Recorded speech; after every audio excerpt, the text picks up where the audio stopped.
1971-এর 7ই March যখন আমরা ঢাকা বিশ্ববিদ্যালয়ের রোকেয়া হল থেকে কোনো রকমে কুমিল্লা পৌঁছলাম, তখন দুপুর 1টা। আমার দাদু বারান্দায় পায়চারি করছেন অস্থিরভাবে।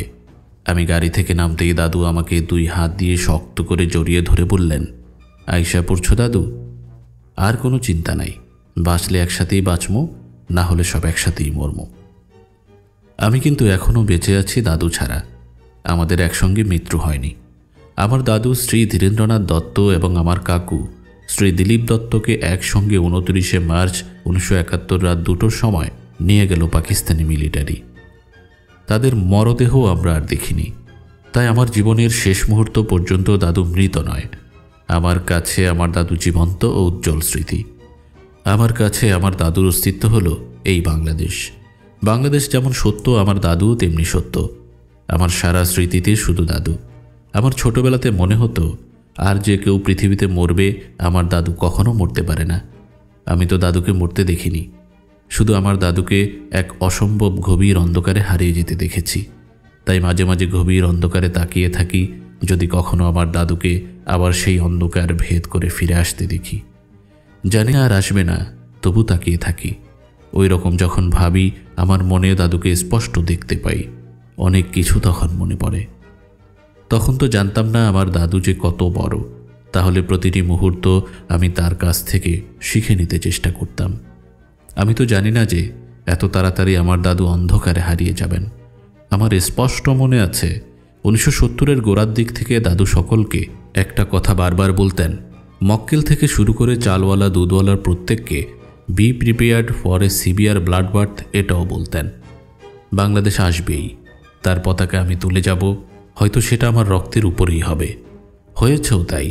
মার্চ মাসের 7 তারিখেই আমাদের বাসায় দাদু নিজ হাতে বাংলাদেশের পতাকা তুলে দিয়ে বাংলাদেশ প্রতিষ্ঠা করে গেছেন। আমার দাদু 1970-এর নির্বাচনে গ্রামে গ্রামে ঘুরে আওয়ামী লীগের জন্য প্রচার কাজ চালিয়ে গেছেন। 84 বছর বয়সী এই আশায় 23শে ফেব্রুয়ারি 1948 পাকিস্তান গণপরিষদের প্রথম অধিবেশনে যে 2টি প্রস্তাব উত্থাপন করেন। কোর্ট এই অধিবেশনে 2টি সংশোধনী প্রস্তাব ও দাবি উত্থাপন করা হয়। পূর্ব বাংলার প্রতিনিধি ধীরেন্দ্রনাথ দত্ত ব্যক্তিগতভাবে প্রস্তাব করেন, 1 বছরে অন্তত একবার ঢাকায় পাকিস্তান গণপরিষদের অধিবেশন অনুষ্ঠান, ও 2 উর্দু ও ইংরেজির সঙ্গে বাংলাকেও গণপরিষদের অন্যতম ভাষা হিসেবে ব্যবহার। আনকোট। তা যেন তিনি বাস্তবে দেখে যেতে পারেন। তাই ওই বয়সে দিনে রাতে গ্রামে গ্রামে হেঁটে বেরিয়েছিলেন। মার্চ মাস থেকে দেশ যত অবনতির দিকে যাচ্ছে, দাদু তত সকলকে বলছেন, অন্ধকারের ওপারের আলো এগিয়ে আসছে, তোমরা নিরাশ হবে না। আমরা হয়তো অনেকে নাও থাকতে পারি, কিন্তু তাতে সে আলো আর কেউ ঠেকাতে পারবে না। 25শে মার্চ ঢাকায় গণহত্যা শুরু হয়। রাত 1টার মধ্যে আমরা খবর পেলাম। দাদু চুপ করে অনেকক্ষণ বসে রইলেন। 26শে মার্চ কুমিল্লা শহর যেন একটা শ্মশান।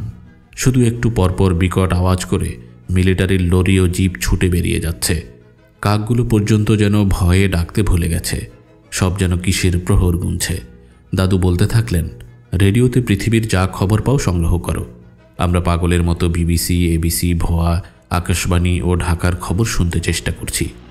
ঢাকা খুলতেই বিভৎস গলায় সব কথা বলছে এবং শুধুই হুঁশিয়ারবাণী শোনাচ্ছে। বিদেশি রেডিওর মাধ্যমে জানলাম শেখ সাহেবকে ধরে নিয়ে গেছে এবং ঢাকাতেও গণহত্যা শুরু হয়েছে ও হচ্ছে। একটা অসহ্য যন্ত্রণা। আমার ঠাকুমা বহু আগে মারা গেছেন। আমার কাকু, যিনি খুব কমই তার মার কথা বলতেন, সেই রাত্রি থেকে বলতে থাকলেন, আমার শুধু মার কথা মনে হচ্ছে। কাকুর কথা শুনে বুকের ভেতরটা ধক করে উঠছে। বারবার মনে হচ্ছে আমাদের উপরে কি মৃত্যুর ছায়া নামছে। যতবার মনে হচ্ছে ততবার মনে সাহস আনবার চেষ্টা করছি। এমনি করে 26 তারিখ কেটে গেল। 27 তারিখে একই অবস্থা। দাদুর প্রচণ্ড রক্তচাপ ছিল, তা ভীষণভাবে বেড়ে গেল। বারবার মাথা ধুয়ে বসছিলেন দাদু। একসময় তিনি আমার মা, আমার কাকা ও আমাকে ডেকে বললেন, সময় খুবই কম, তোমাদের কিছু কথা বলা দরকার। আমার বাঁচার খুবই প্রয়োজন ছিল বাংলাদেশের জন্য, কিন্তু মনে হচ্ছে তার সম্ভাবনা নেই।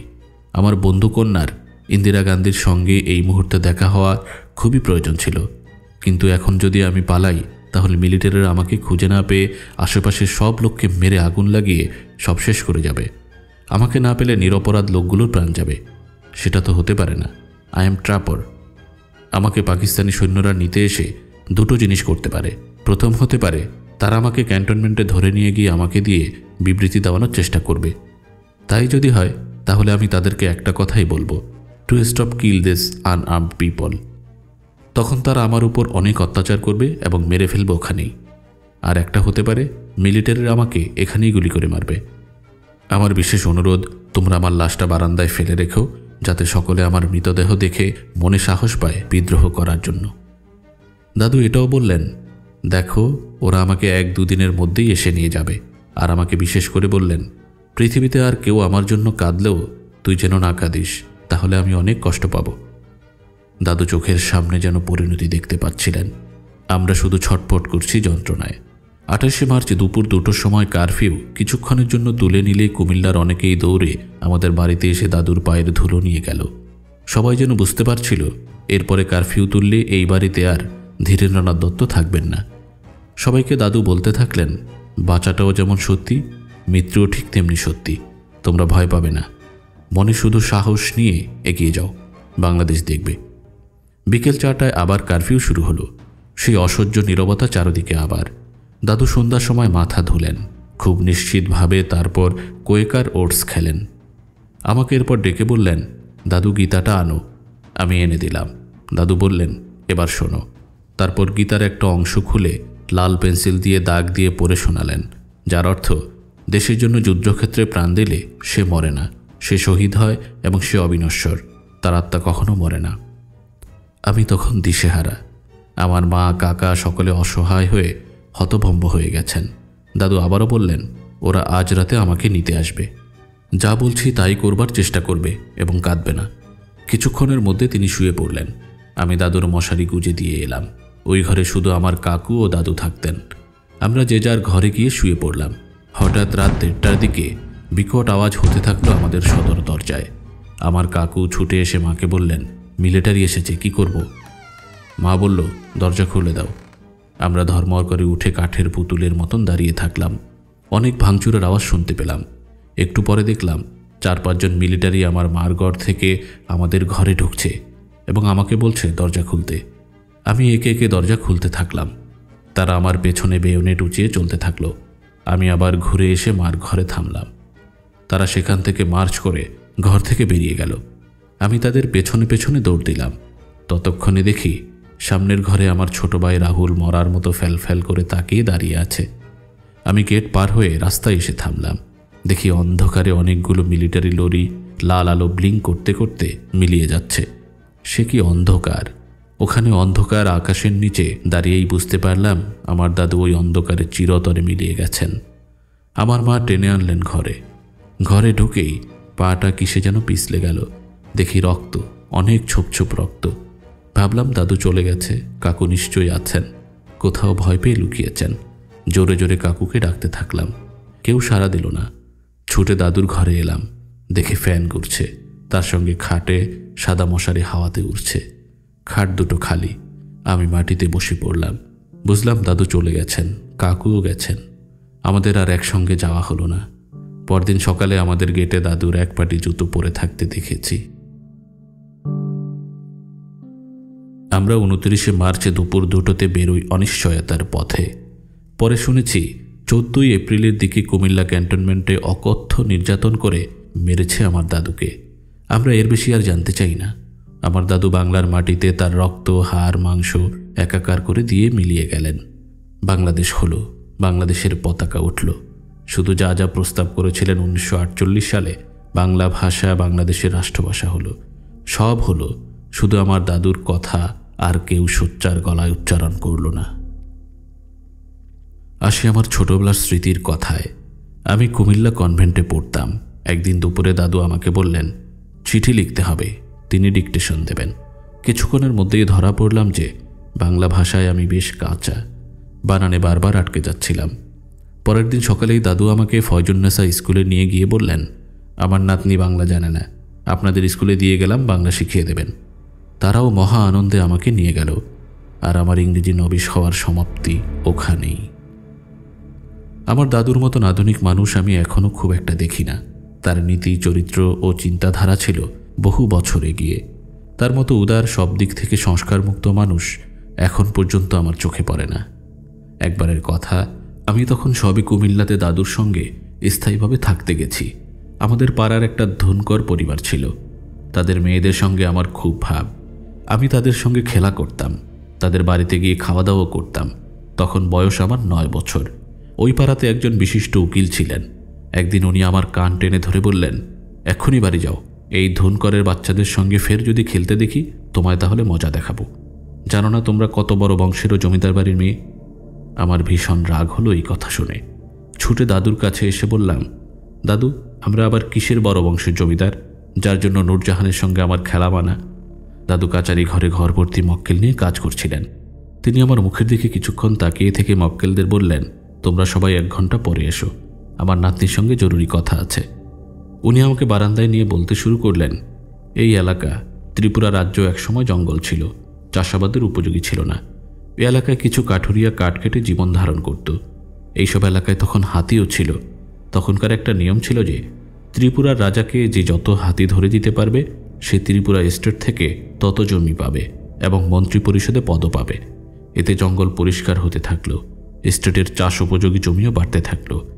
যার যত ভালো পদ, রাজা তাকে তত বেশি জমির মালিকানা দিতে থাকলো। পত্তনদার থেকে জমিদারি। দাদু এরপরে সামাজিক স্তরবিন্যাস, সাম্রাজ্যবাদ, যুদ্ধনীতির ব্যাখ্যা তো দিলেনই, তার সঙ্গে এই এলাকার ভৌগোলিক ও তৎকালীন সমাজের নৃতাত্ত্বিক ব্যাখ্যাও দিলেন। যদিও আমার দাদু নৃতত্ত্ব বা সমাজতত্ত্ব কিছুই পড়েননি। শেষে বললেন, আমি ধীরেন দত্ত এই প্রথাকে ঘৃণা করি এবং এই প্রথার বিরুদ্ধে প্রতিবাদ করে জমিদার প্রথা থেকে বেরিয়ে এসেছিলাম 8 সন্তান, 3 বোন, বৃদ্ধ পিতামাতার হাত ধরে। আমার দাদুদের পূর্বপুরুষ এমনিভাবেই জমিদার হয়েছিলেন এবং ত্রিপুরা রাজ্যের মন্ত্রী হয়েছিলেন। দাদু সেই ব্যবস্থার বিরুদ্ধে বিদ্রোহ করেছিলেন। দাদু আমাকে সাবধান করে দিয়েছিলেন, জমিদার বংশের কথা কাউকে বলবে না, খুব কলঙ্কময় ও লজ্জাকর অধ্যায়। আমাদের পূর্বপুরুষ কাঠুরিয়া, আমরা মানুষ, এই হলো আমাদের সবচেয়ে বড় পরিচয়। আমরা খেটে খাওয়া মানুষ, তুমি মানুষ হতে চেষ্টা করো, এটাই হবে তোমার সবচেয়ে বড় পরিচয়। আরেকটা ছোট্ট ঘটনা, দাদুর এক বন্ধু, তিনি 7 তাড়াতাড়ি করে তার মেয়েকে বিয়ে দেবেন। বেশি পড়াশোনা করেনি মেয়েটি। দাদু খুব ধমকালেন তাকে এবং নিজেও বিচলিত। এখানে দাদুর যুক্তি, মেয়েদের নিজের প্রয়োজনেই শিক্ষিত হতে হবে, যাতে বিপদে আপদে সে নিজের পায়ে দাঁড়াতে পারে, কারো মুখাপেক্ষী না হয়। মেয়েদের যথাসম্ভব উচ্চশিক্ষা দিয়েছিলেন তিনি। নারী জাতিকে অসম্ভব শ্রদ্ধা করতেন দাদু। তিনি বাড়িতে কাজের মেয়েদের মা ছাড়া ডাকতেন না।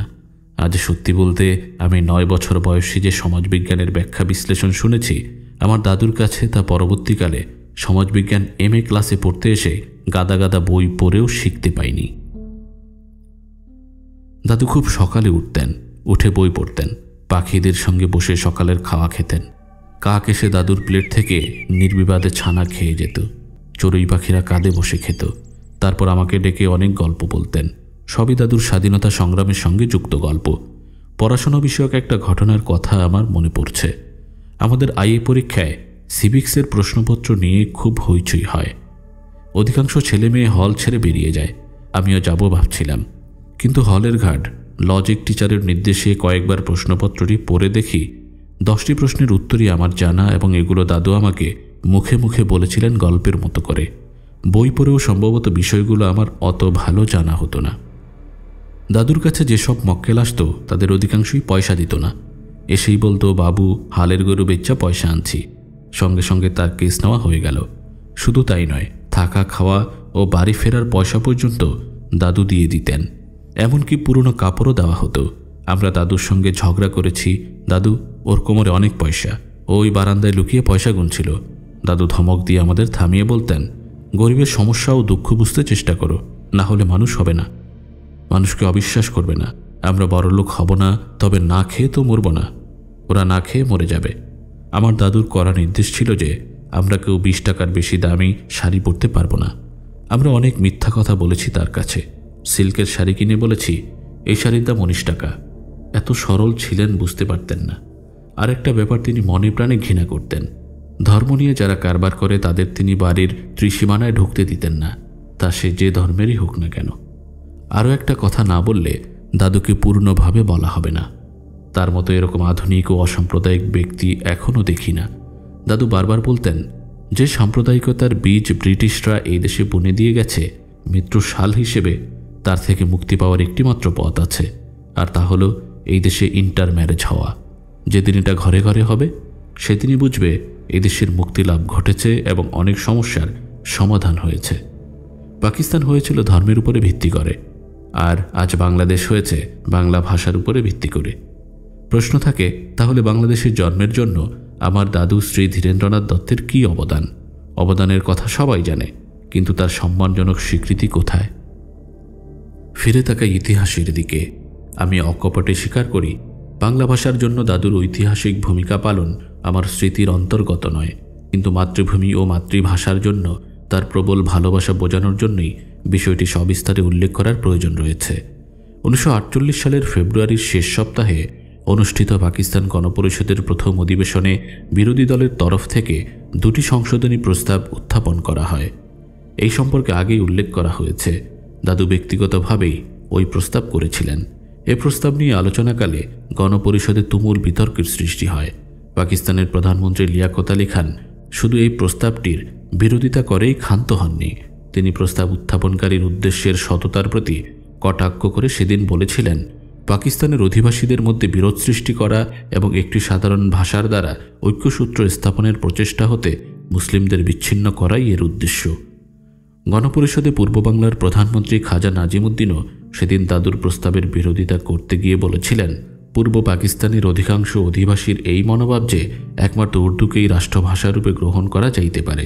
তবে নাজিমুদ্দিনের ওই বক্তব্যের উপযুক্ত জবাব 28শে ফেব্রুয়ারি বাংলা ভাষা ও পাকিস্তান শীর্ষক দৈনিক আজাদের এক সম্পাদকীয়তে দেওয়া হয়েছিল। আমরা বিশ্বাস করি, গণভোট গ্রহণ করিলে বাংলা ভাষার পক্ষে শতকরা 99 ভোটের কম হইবে না। পরবর্তীকালে এই প্রস্তাব সম্পর্কে দাদু বিশিষ্ট লেখক ও বুদ্ধিজীবী বদরুদ্দিন উমরকে এক পত্রে বলেন, বাংলা ভাষা আমাদের রাষ্ট্রীয় ভাষা হোক, ইহাই ছিল আমার প্রস্তাব। ইহা আমার পার্টি প্রস্তাবে ছিল বলে মনে হইতেছে না। অগাধ দেশপ্রেম যেমন দাদুকে কখনোই দেশ বিভাগের পর জন্মভূমি ত্যাগে উদ্বুদ্ধ করেনি, তেমনি মাতৃভাষার প্রতি অকৃত্রিম দরদিতাকে পাকিস্তান রাষ্ট্রের সূচনালগ্নে রাষ্ট্রভাষা হিসেবে বাংলা ভাষার অন্তর্ভুক্তির প্রশ্নে অনমনীয় ধীরতা ও বলিষ্ঠ ভূমিকা রাখতে বাধ্য করেছিল। সে সময় বাংলা ভাষাকে গণপরিষদের অন্যতম ভাষা করার দাবি অগ্রাহ্য হওয়ার সংবাদ ঢাকায় প্রকাশিত হওয়া মাত্র ছাত্র, রাজনীতিক ও শিক্ষিত মহলে তীব্র প্রতিক্রিয়া হয়। উর্দুর সপক্ষে খাজা নাজিমুদ্দিনের উক্তিকে তারা সম্পূর্ণ ভিত্তিহীন বলে বর্ণনা দেয়। গণপরিষদের বাংলা ভাষা বিরোধী সিদ্ধান্তের প্রতিবাদে 26শে ফেব্রুয়ারি ঢাকার ছাত্র সম্প্রদায় ধর্মঘট পালন করে। সেদিন শিক্ষা প্রতিষ্ঠানের ছাত্ররা ক্লাস বর্জন করে একটি মিছিল নিয়ে বাংলা ভাষার সমর্থনে স্লোগান দিতে দিতে রাজপথ প্রদক্ষিণ করে। পরে বিশ্ববিদ্যালয় এলাকায় এক সভা অনুষ্ঠিত হয়। ওই সভায় খাজা নাজিমুদ্দিনের বক্তৃতার তীব্র প্রতিবাদ করে। বাংলা ভাষাকে গণপরিষদের অন্যতম সরকারি ভাষা করার উদ্দেশ্যে একটি সংশোধনী প্রস্তাব আনার জন্য ধীরেন্দ্রনাথ দত্তকে অভিনন্দন জানানো হয়। রাষ্ট্রভাষা বাংলার দাবিতে 1948 সালের 11ই মার্চ ঢাকা সহ সারা দেশে সফল ধর্মঘট পালিত হয়। এদিন ছাত্র জনতার উপর পুলিশি নির্যাতন নেমে এসেছিল। তবে এই সরকারি জুলুমের প্রতিক্রিয়া দেখা যায় সারা দেশে, যার ফলে পূর্ব বাংলার তৎকালীন প্রধানমন্ত্রী খাজা নাজিমুদ্দিন সরকারের নির্যাতনের মুখে ঘটিত রাষ্ট্রভাষা সংগ্রাম পরিষদের সঙ্গে একটি চুক্তিতে আসতে বাধ্য হন। চুক্তিতে এ কথা ছিল যে পরিষদের আসন্ন অধিবেশনে বাংলাকে অন্যতম রাষ্ট্রভাষা করার প্রস্তাব উত্থাপন করা হবে। ঢাকায় পূর্ব বাংলার ব্যবস্থাপক পরিষদের ওই অধিবেশনে ধীরেন্দ্রনাথ দত্ত বাংলা ভাষার সপক্ষে তার তৎপরতা অব্যাহত রাখেন। এমনকি পরিষদে স্পিকার ও ডেপুটি স্পিকার নির্বাচিত হওয়ার পরপরই ধীরেন্দ্রনাথ দত্ত পরিষদ ভবনের বাইরে বিক্ষোভরত ছাত্রদের উপর কোনো অত্যাচার হচ্ছে কিনা সে সম্পর্কে জানতে চান। 27শে ফেব্রুয়ারি 1948 আনন্দবাজার পত্রিকা পাকিস্তানের গণতন্ত্র শীর্ষক দীর্ঘ সম্পাদকীয় প্রকাশ করে। সেখান থেকে কিছুটা অংশ উদ্ধৃত করছি। গণপরিষদের পরিচালনার বিধান যাহারা রচনা করিয়াছেন তাহারা বলেন যে পাকিস্তান গণপরিষদের আলোচনায় ইংরেজি বা উর্দু ছাড়া আর কোনো ভাষা ব্যবহৃত হইতে পারিবে না। পূর্ববঙ্গের অন্যতম সদস্য শ্রীযুক্ত ধীরেন্দ্রনাথ দত্ত যে সংশোধন প্রস্তাব উত্থাপন করিয়াছিলেন তাহা অখণ্ডনীয়। সমগ্র পাকিস্তানের 6,90,00,000 লোকের মধ্যে 4,40,00,000 লোকেরই ভাষা বাংলা। সুতরাং পাকিস্তানের গণপরিষদের আলোচনায় বাংলাকে স্থান দান তো করিতেই হইবে, বাংলাকেই পাকিস্তানের রাষ্ট্রভাষারূপে স্বীকার করিয়া লওয়া উচিত। ইতোমধ্যে ঢাকার রেসকোর্স ময়দান ও কার্জন হলে মোহাম্মদ আলী জিন্নার উর্দুর সপক্ষে স্পষ্ট উক্তির ফলে সমগ্র পূর্ব বাংলা উত্তপ্ত হয়ে আছে।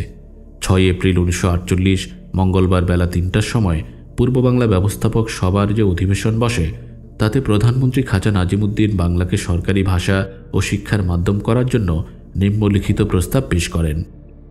প্রস্তাবগুলো হল: পূর্ব বাংলা প্রদেশের ইংরেজির স্থলে বাংলাকে সরকারি ভাষা হিসেবে গ্রহণ করিতে হইবে এবং পূর্ব বাংলার শিক্ষা প্রতিষ্ঠানগুলিকে শিক্ষার মাধ্যম হইবে যথাসম্ভব বাংলা অথবা প্রতিষ্ঠানগুলির অধিকাংশ স্কলারদের মাতৃভাষা।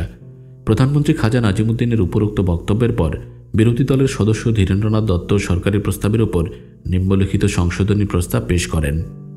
প্রস্তাব নাম্বার 1। এই পরিষদের অভিমতেই যে বাংলা পূর্ব বাংলা প্রদেশের সরকারি ভাষারূপে গৃহীত হইবে। পূর্ব বাংলা প্রদেশে ইংরেজির স্থলে বাংলা প্রবর্তনের জন্য আশু ব্যবস্থা অবলম্বন করিতে হইবে। পূর্ব বাংলার শিক্ষা প্রতিষ্ঠানসমূহে শিক্ষার মাধ্যম হইবে বাংলা। সংশোধনী প্রস্তাব 2। এই পরিষদ আরও মনে করে যে বাংলা পাকিস্তানের অন্যতম রাষ্ট্রভাষা হওয়া উচিত এবং এই পরিষদ পাকিস্তান সরকারের নিকট সুপারিশ করে যে সর্বপ্রকার নোট ও টাকা পয়সা, টেলিগ্রাফ, পোস্টকার্ড, ফর্ম, বই ইত্যাদি ডাক সংক্রান্ত যাবতীয় জিনিস, রেলওয়ে টিকিট এবং পাকিস্তান সরকারের অন্য সর্বপ্রকার সরকারি ও আধা সরকারি ফর্মে অবিলম্বে বাংলা প্রচলন করা হোক। কেন্দ্রীয় সিভিল সার্ভিসে এবং সেনা, নৌ ও বিমান বাহিনীতে যোগদানের জন্য সকল প্রকার প্রতিযোগিতামূলক পরীক্ষার মাধ্যম এবং অন্যতম বিষয় হিসেবে বাংলা প্রবর্তন করিতে হইবে এবং এই পরিষদ সংবিধান সভার সকল সদস্যকে অনুরোধ জানাইতেছে এবং পূর্ব বাংলার প্রতিনিধিদের নিকট বিশেষভাবে আবেদন করিতেছে যাহাতে তাহারা বাংলাকে পাকিস্তানের অন্যতম রাষ্ট্রভাষা করিবার জন্য সর্বপ্রকার প্রয়োজনীয় ব্যবস্থা অবলম্বন করেন। ধীরেন দত্ত তার প্রস্তাবটি পাঠ করার পরেই সে সম্পর্কে কয়েকজন সদস্য আপত্তি উত্থাপন করেন। প্রথমেই আব্দুল বারী চৌধুরী বলেন যে ধীরেন দত্তের উত্থাপিত সংশোধনী প্রস্তাবটি বাস্তবপক্ষে মূল প্রস্তাবের পরিবর্তে একটি সম্পূর্ণ নতুন প্রস্তাব, কাজেই সেটি সংশোধনী প্রস্তাব হিসেবে কোনো মতেই বিবেচিত হতে পারে না। তাকে সমর্থন করে অর্থ দপ্তরের মন্ত্রী হামিদুল হক চৌধুরী বলেন যে ধীরেন দত্তের প্রস্তাবটি কেন্দ্রীয় সরকারের কাছে সুপারিশের আকারে একটি নতুন প্রস্তাব হিসেবে আসতে পারে, অন্য হিসেবে নয়, কারণ তার মধ্যে যে সমস্ত বিষয়ের উল্লেখ আছে সেগুলো প্রাদেশিক সরকারের আওতা বহির্ভূত।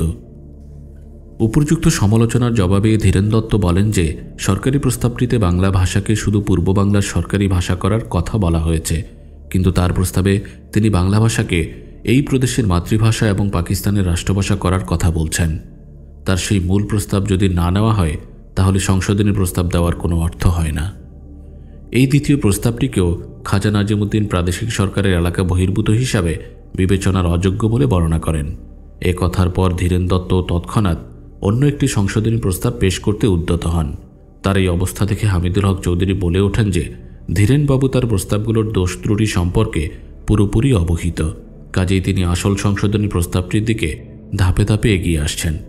ধীরেন্দ্রনাথ দত্ত পরপর তার তৃতীয় এবং শেষ সংশোধনী প্রস্তাব পেশ করেন। প্রস্তাবগুলো হল: এই পরিষদের অভিমতেই যে বাংলা পূর্ব বাংলা প্রদেশের সরকারি রাষ্ট্রভাষারূপে গৃহীত হইবে। 2 বছরের মধ্যে পূর্ব বাংলা প্রদেশে ইংরাজির স্থলে বাংলা প্রবর্তনের জন্য আশু ব্যবস্থা গ্রহণ করিতে হইবে। পূর্ব বাংলার শিক্ষা প্রতিষ্ঠানসমূহে শিক্ষার মাধ্যম হইবে বাংলা। ধীরেন দত্তের প্রস্তাব উত্থাপন পদ্ধতি থেকে এই কথা স্পষ্ট বোঝা যায় যে প্রস্তাবটি সম্পর্কে হামিদুল হকের বক্তব্য আংশিকভাবে সত্য। ধীরেন দত্তের প্রথম প্রস্তাবটি 3 অংশে বিভক্ত। এই 3 অংশকে তিনি এমনভাবে সাজিয়েছিলেন যাতে প্রথমবার সেটির বিরুদ্ধে আপত্তি উঠলে শেষ অংশকে তিনি বাদ দিতে পারেন এবং দ্বিতীয় প্রস্তাবের ক্ষেত্রে আপত্তি উঠলে দ্বিতীয় অংশটিকে বাদ দিয়ে প্রথম অংশটি আবার উত্থাপন করতে তার কোনো অসুবিধা না হয়। ধীরেন দত্তের 3 দফা প্রস্তাব এবং পরবর্তী পর্যায়ে কংগ্রেস দলীয় সদস্যদের একের পর এক সংশোধনী প্রস্তাব পেশের দ্বারা এটাই প্রমাণিত হয় যে তাদের প্রস্তাবগুলো প্রত্যাখ্যাত হবে এই কথা তারা পূর্বেই ধরে নিয়েছিলেন এবং সেই হিসাবে নাজিবুদ্দিন সরকারের সাথে ভাষার দাবি নিয়ে দরাদরি করার জন্যই ধীরেন দত্ত ধাপে ধাপে তার ন্যূনতম প্রস্তাবের দিকে অগ্রসর হচ্ছিলেন। এদিক থেকে বিচার করলে প্রস্তাবটি ত্রুটিপূর্ণ এই উপলব্ধি থেকে আলোচ্য প্রস্তাবটি 3 দফায় পেশ করা হয়েছিল। হামিদুল হকের এই যুক্তির ভ্রান্তি সহজেই বোঝা যাবে। প্রস্তাবটি পাঠ করার পর ধীরেন দত্ত পরিষদে একটি ব্যাখ্যামূলক বক্তৃতা দেন। বাংলাকে যথাশীঘ্র দেশের শিক্ষা ও সরকারি কাজকর্মের ভাষা হিসেবে প্রচলনের যুক্তি হিসাবে তিনি বলেন, এখন কথা হচ্ছে যে প্রস্তাব এই হাউজে উত্থাপিত হয়েছে সেই প্রস্তাবে কতদিনের ভেতর বাংলা ভাষা আমাদের অফিসিয়াল ল্যাঙ্গুয়েজ হবে তার উল্লেখ নাই। আমাদের কথা হচ্ছে অতি শীঘ্র তা করা দরকার। কারণ যদি অতি শীঘ্র তা করা না হয়, যদি তার ভিতরে ডেডলাইন পড়ে যায়, তাহলে 100 বছরেও বাংলা ভাষা এখানকার প্রাদেশিক ভাষার স্থান লাভ করতে পারবে না। সেজন্য আমি বলছি, যত শীঘ্র হয় তার ব্যবস্থা করুন, যাতে আমরা বাংলা ভাষাকে সম্পূর্ণভাবে প্রাদেশিক ভাষায় পরিণত করতে পারি। বর্তমানে আরজি ও শিক্ষাক্ষেত্রে সব কিছুই ইংরেজি থ্রোতে হয়ে আসছে। এখন হতে ইংরেজি বাদ দিয়ে বাংলা করতে হবে। অনেকে বাংলা ভাষা জানেন, লিখতে পড়তে পারেন, অথচ কোর্ট কাছারির কোনো কাজের জন্য তাদের ইংরেজি জানা লোকের উপর নির্ভর করতে হয়। বাংলা হলে এইসব অসুবিধাগুলো দূর হতে পারে। আরেকটা কথা, নিজের ভাষা আয়ত্ত করা সহজ, কিন্তু পরের ভাষা ইংরেজি আমরা যতই বুঝি বা বলি, আমার অভিজ্ঞতা হতে বলতে পারি যে নিজের ভাষা ছাড়া অন্য ভাষায় মনের ভাব ঠিক ব্যক্ত করা যায় না। আমি একজন উকিল হিসাবে এই কথা বলতে পারি যে উকিল ও বিচারকর্তারাও মাতৃভাষায় বক্তৃতা ও রায়দানের ব্যবস্থা হলে ভালোভাবে কাজ করতে পারবেন। স্কুল কলেজে শিক্ষার ভেতর দিয়ে বাংলাকে গড়ে তুলতে হবে।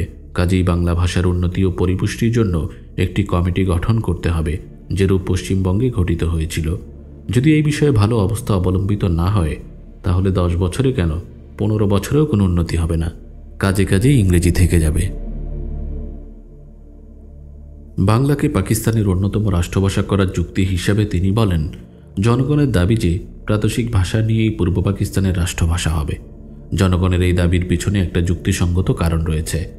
আমরা যে রাষ্ট্র গঠন করছি, এই রাষ্ট্রের সঙ্গে পশ্চিম পাকিস্তানের ব্যবধান 2000 মাইল। রাষ্ট্রের এক অংশের সঙ্গে অপর অংশের ব্যবধান 2000 মাইল। এমন ক্ষেত্রে রাষ্ট্রভাষা দুটি করাই সঙ্গত।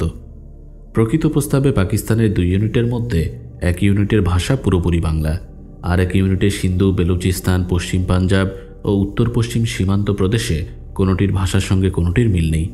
এক্ষেত্রে পূর্ব পাকিস্তানের 4 কোটি অধিবাসীর ভাষাকে তারা তাদের ইউনিটের রাষ্ট্রভাষা দাবি করলে অন্যায় বলা যায় না। প্রথম যখন এ নিয়ে কথা উঠেছিল, তখন আমাদের প্রধানমন্ত্রী সাহেব বলেছিলেন, একটা এগ্রিমেন্ট হচ্ছে যাতে বাংলাকে এই প্রদেশের রাষ্ট্রভাষা করা হয়। তিনি আরও জানান যে এটা পাকিস্তান মন্ত্রিসভাকে জানানো হবে ও ব্যবস্থা করা হবে। মুসলিম লীগ পক্ষের সভ্য মিস্টার আব্দুল হাকিম বিক্রমপুরী এই প্রস্তাব এনেছিলেন যে বাংলা ভাষা প্রাদেশিক ভাষা হবে এবং পাকিস্তানের রাষ্ট্রভাষা হবে। এই এগ্রিমেন্টের উপর আমি সংশোধনী প্রস্তাব উত্থাপন করেছিলাম, কিন্তু সে প্রস্তাব অগ্রাহ্য হয়েছে। আপনারা জানেন, প্রকৃত প্রস্তাবে আব্দুল হাকিম বিক্রমপুরী যে প্রস্তাব উত্থাপন করেছিলেন, তা শুধু বাংলাকে পাকিস্তানের অফিসিয়াল ল্যাঙ্গুয়েজ করবার জন্য। আমাদের উজিরে আজমের সেই প্রস্তাব আনা উচিত ছিল। এরপর ধীরেন্দ্রনাথ দত্ত ফেব্রুয়ারি মাসে গণপরিষদের প্রথম অধিবেশনে ভাষা সম্পর্কিত বিতর্কের উল্লেখ করে বলেন, আপনারা জানেন একটা সর্ববাদী সম্মত যে প্রকৃত প্রস্তাবে বাংলা ভাষাই এখানকার রাষ্ট্রভাষা। আমাদের কনস্টিটিউয়েন্ট অ্যাসেম্বলিতে এই প্রস্তাব আমি গত অধিবেশনে উত্থাপন করেছিলাম। আমাদের প্রধানমন্ত্রী লিয়াকত আলী সাহেব সেটা সংশোধন করে নেবেন, এটাই ছিল আমার অভিপ্রায়। আমাদের দেশের শিক্ষিতের শতকরা 60 জনের বেশি লোক বাংলা ভাষায় পড়তে পারে, অথচ ইংরেজি জানে না, উর্দু জানে না। এই প্রশ্নের উত্তরে প্রধানমন্ত্রী লিয়াকত আলী সাহেব ব্যবস্থা করব বলেছিলেন। আমি আমাদের প্রধানমন্ত্রী সাহেবকে জিজ্ঞেস করছি যে তার কি ব্যবস্থা করা হয়েছে? পোস্টকার্ডে বাংলার নাম নাই, মানি অর্ডার ফর্মে বাংলার নাম নাই, টেলিগ্রাফে বাংলার নাম নাই, রেলওয়ে টিকিটে বাংলার নাম নাই। আমি জিজ্ঞাসা করি, বাংলাদেশের কত লোক বাংলা ছাড়া অন্য ভাষা বোঝে? উজিরে আজমের বোঝা উচিত ছিল যে কারেন্সিতে বাংলা না থাকলে সাধারণ লোকের কত অসুবিধা হয়। রেলওয়ে টিকিট নিয়েও কম অসুবিধা হবে না। একজন অজ্ঞ লোক যে উর্দু জানে না, এমন লোকের সংখ্যা এখানে খুব বেশি। তাদের অসুবিধার কথা একটু চিন্তা করুন। ধীরেন দত্ত তার বক্তৃতার শেষে বাংলাকে পাকিস্তানের রাষ্ট্রভাষা করার সপক্ষে পরিষদের কাছে নিম্নলিখিত ভাষায় আবেদন করেছিলেন। এই সংশোধনী প্রস্তাব প্রকৃতপক্ষে জনগণের নিজেদের, আমি প্রতিনিধি মাত্র। এই প্রস্তাব অনুসারে কাজ করলে জনসাধারণের যথেষ্ট কষ্টের ও অসুবিধার লাঘব হতে পারত। এগুলো সেন্ট্রাল সাবজেক্ট বলে উড়িয়ে দিলে চলবে না। প্রভিন্সিয়াল অ্যাডমিনিস্ট্রেশনের উপর যা এসে পড়েছে, তার উপর প্রভিন্সের জনগণের একটা দাবি আছে। এইসব প্রশ্ন উত্থাপন করলে উজিরে আজম ও মন্ত্রীবর্গ নানা কথা বলে থাকেন। আমি আপনাদের কাছে জানাতে চাই, এটা সমর্থন করুন বা না করুন, এটাই জনগণের দাবি। আমি পাকিস্তানের অধিবাসী হিসেবে এবং পাকিস্তানের প্রতি আমার আনুগত্য আছে বলে আমি এই অসুবিধার কথা পাকিস্তান পরিষদে পেশ করেছিলাম। আমার এর ভিতর অন্য কোনো উদ্দেশ্য ছিল না। এটা আমার দাবি বলে মনে করি বলেই এই প্রশ্ন আমি উত্থাপন করেছিলাম। আমরা পাকিস্তান গ্রহণ করেছি বলে পাকিস্তান রাষ্ট্রের উপর আমাদের একটা দাবি রয়েছে। 7 কোটি বাঙালির মধ্যে 4 কোটির উপর পূর্ব পাকিস্তানে রয়েছে। তাদের রাষ্ট্রভাষা বাংলা হওয়া যুক্তিসঙ্গত। এই জন্য আমি এই দাবি উপস্থিত করেছিলাম। আমি আশা করি মন্ত্রিমণ্ডলী এবং জনগণের প্রতিনিধি যারা আছেন তারা জনগণের এই দাবি সমর্থন করবেন এবং নিজেরাই এই প্রস্তাব করবেন। শুধু বাংলায় বক্তৃতা করলে চলবে না, বাংলা ভাষাকে পাকিস্তানের রাষ্ট্রভাষা করতে হবে। বাংলাকে পাকিস্তানের রাষ্ট্রভাষা করার জন্য প্রস্তাব উত্থাপনকালে পাকিস্তানের প্রতি আনুগত্য জ্ঞাপন করে ধীরেন দত্তের কিছু বলা প্রয়োজন হয়েছিল। তার কারণ গণপরিষদের প্রথম অধিবেশনের বিতর্ক থেকে শুরু করে কয়েকটি প্রতিক্রিয়াশীল সংবাদপত্র, মুৎসুদ্দিদের স্মারকলিপি, কায়েদে আজমের বক্তৃতা এবং প্রাদেশিক পরিষদের বিতর্কে ভাষা আন্দোলনকে হিন্দুদের দ্বারা প্ররোচিত এবং অন্তর্ঘাতমূলক বলে সবসময় অভিহিত করা হয়েছিল। অবশ্য ধীরেন দত্তের এই আনুগত্য প্রকাশের পর রাষ্ট্রভাষা আন্দোলন সম্পর্কে এই সাম্প্রদায়িক এবং উদ্দেশ্যপ্রণোদিত মিথ্যা প্রচারণা যে বন্ধ হয়েছিল তা নয়। বস্তুত এর কোনো প্রভাবই সরকারি মহলের পরবর্তী সমালোচনার মধ্যে প্রতিফলিত হয়নি এবং তা না হওয়ারই কথা। আমার এই দীর্ঘ উদ্ধৃতির জন্য আপনাদের কাছে মার্জনা প্রার্থনা করে আপনাদেরই কাছে সবিনয় প্রশ্ন রাখতে চাই। আমার দাদু শহীদ ধীরেন্দ্রনাথ দত্ত বাংলাকে অন্যতম রাষ্ট্রভাষা করার দাবি জানিয়ে রাষ্ট্র, শিক্ষা, সমাজ ও জীবনের সর্বক্ষেত্রে বাংলা প্রতিষ্ঠার যে স্বপ্ন দেখেছিলেন তা আজ প্রতিষ্ঠিত সত্য, কিন্তু সেই স্বপ্নিক মানুষটার স্বীকৃতি কোথায়? প্রতি বছর শহীদ দিবস আসে যায়, বিদ্যাজনে জ্ঞান গর্ব আলোচনা করেন, কিন্তু না, মনে পড়ে না শহীদ ধীরেন দত্তের নাম মর্যাদা সহ উচ্চারিত হচ্ছে। ইচ্ছে করলেই তিনি দেশ ত্যাগ করতে পারতেন, কিন্তু দেশের মাটি ছিল তার প্রাণের চেয়ে প্রিয়। তাই দেশকে অস্থি, মাংস, রক্ত ও সমগ্র অস্তিত্ব নৈবেদ্য দিয়ে তিনি হারিয়ে গেলেন। হ্যাঁ, বাস্তব অর্থে তিনি হারিয়ে গেছেন, কিন্তু এই দেশের সত্যিকার ইতিহাস, ভাষা আন্দোলনের ইতিহাস, স্বাধীনতা সংগ্রামের ইতিহাস রচিত হলে আমার দাদু শহীদ ধীরেন্দ্রনাথ দত্তকে উপেক্ষা করা যাবে না, যেতে পারে না। সেই ইতিহাস আজ হোক কাল হোক রচিত হবেই। শত্রু ও স্বাধীনতা বিরোধীরা তা বন্ধ করার জন্য যত চেষ্টাই করুক, আজ আমি সগর্বেই বলবো স্বাধীন বাংলাদেশের অন্যতম স্থপতি আমার দাদুও। আমি পুনরায় উল্লেখ করছি, দাদুর প্রতি সচেতন উপেক্ষা দেখে আমার যে গভীর বেদনা ও ক্ষোভ তা আমার স্মৃতিরই অংশ, কারণ সর্বক্ষেত্রে দেখি তারই প্রস্তাবের প্রতিফলন, কিন্তু তিনিই অনুচ্চারিত। আমার এখন একটাই জানার বিষয়, কেন? আমার দাদু শহীদ ধীরেন্দ্রনাথ দত্ত ব্রাহ্মণবাড়িয়ার রামলাইল গ্রামে 1886 সালের 2রা নভেম্বর জন্মগ্রহণ করেন। তিনি কলকাতার রিপন কলেজ থেকে বিএ পাস ও ল পাস করেন।